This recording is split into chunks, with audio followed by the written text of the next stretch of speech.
Hi friend, welcome to my YouTube channel as English classes. Today we are going to discuss about John Keats important works. Friends, हमने last video में John Keats की biography और important work का detail में अध्ययन कर चुके हैं। अब हम उनके नेक्स्ट और कुछ इम्पॉर्टेंट वर्क के बारे में डिस्कस करेंगे। Now let us start this video. First, Ode to Indolence, composed in the spring of 1819, written in 10 lines stanza।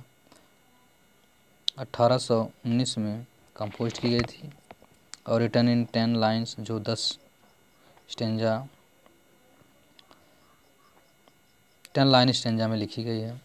Opening line, one more before me three figures in. The three figures और love, और three figure कौन कौन से हैं? Love, ambition and poetry, ये three figure हैं। The others could recognize them first time। important quotes हैं, pen had no sting and pleasure were hath no flower। themes taken from Thomson Castle and Lens। next important work,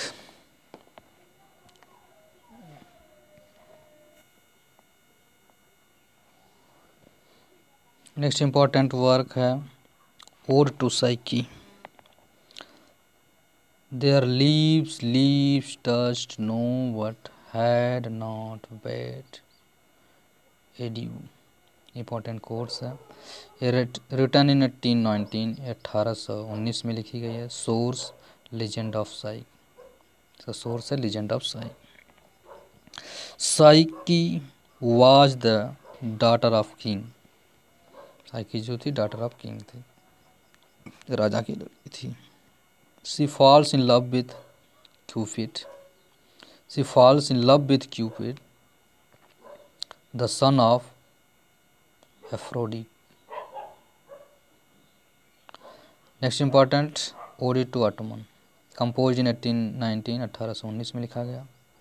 most perfect ode of John Keats. Opening line है, season of mist and meadow for fruitfulness, close bosom friend of maturing sun। friends, I hope you enjoy this video. friends, if you watching my video first time, please subscribe my channel, don't forget the thumb up like। Friends, इस तरह की video आप पाना चाहते हैं तो channel को subscribe करिएगा। Now let start. Next work है ode to melancholy, 1819। Burton's anatomy of melancholy of his source। she dwelt with beauty that must die। important quotes है, treats the theme of Beaumont and Milton।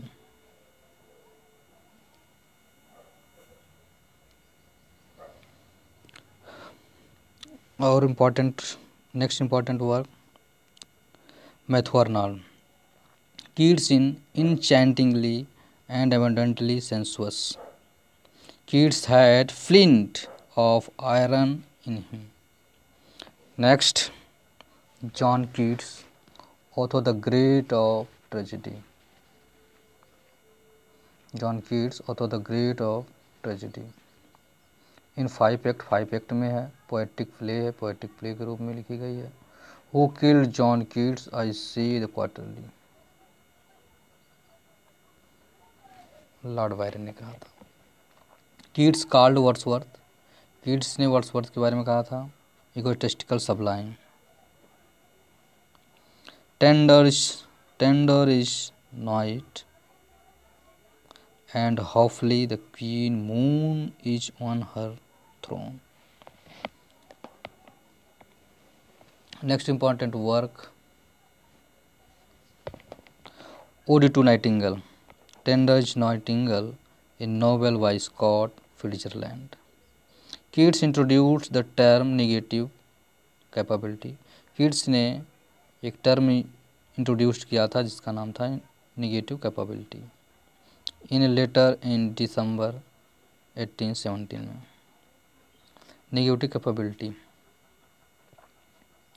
When a man is capable of being in uncertainties, mysteries, doubt, without and irritable, reaching after fact, see reason.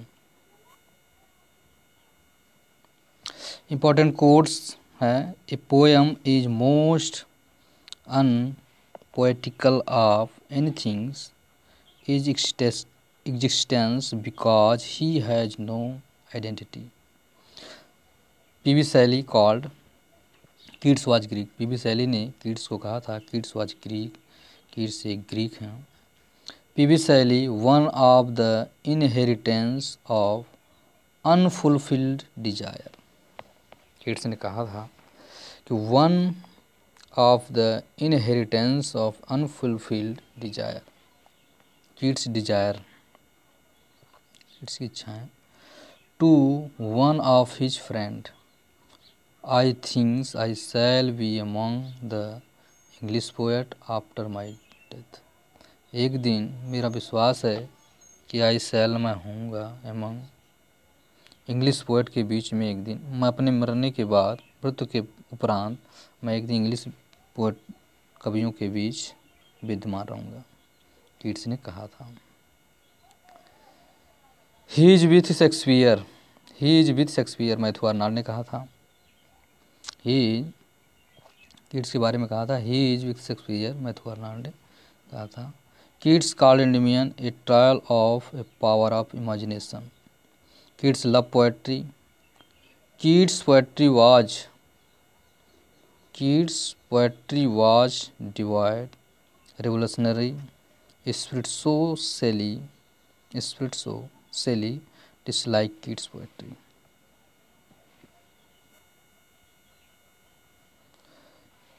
Keats' poetry was devoid, revolutionary, spirit and Shelley disliked Keats' poetry. For he had modeled two characters, the Eve of Agnes.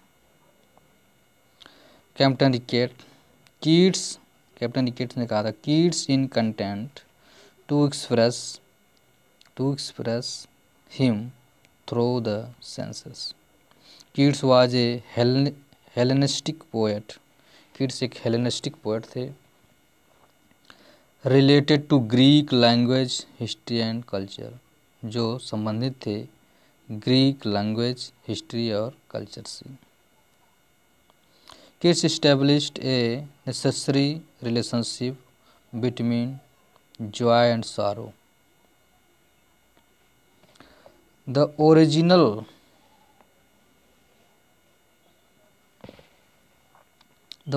first stanza of the poem Ode to Melancholy was dropped by Keats, published 1820. Sensuousness, Keats' poetry. Sensuousness, Keats' poetry में sensuousness का use किया है. Keats was a victim of Raupander nucleus. Next है the theme है उसकी, The theme of Love Eldrisham's mercy, fatal and magical love luring to his doom. 1819 most productive years of Keats' poetry. 1819 में most productive year था Keats की poetry का. Keats sonnets, Italian sonnet, Keats sonnet Italian sonnet and Petrarchan sonnet पे आधारित था. Keats का sonnet जो था इटालियन सॉनेट और पेट्रार्कल सॉनेट पे आधारित था. Stop and consider life is but a toy.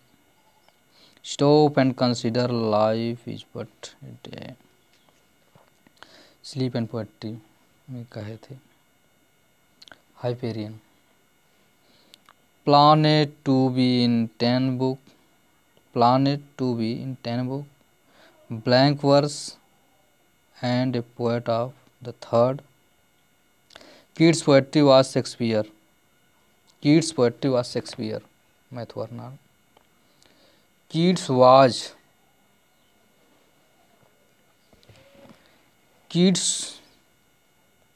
not only the last but also the most perfect of the romantic. W.J. Lang ने कहा था।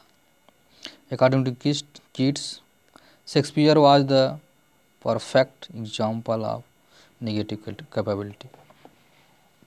Negative capability का बेस्ट एग्जाम्पल है Shakespeare.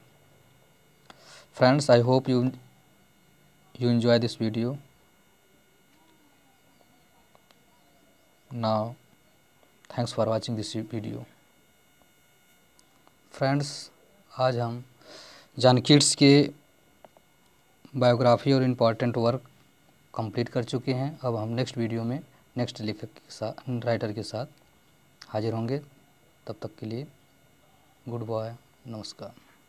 Thank for watching this video.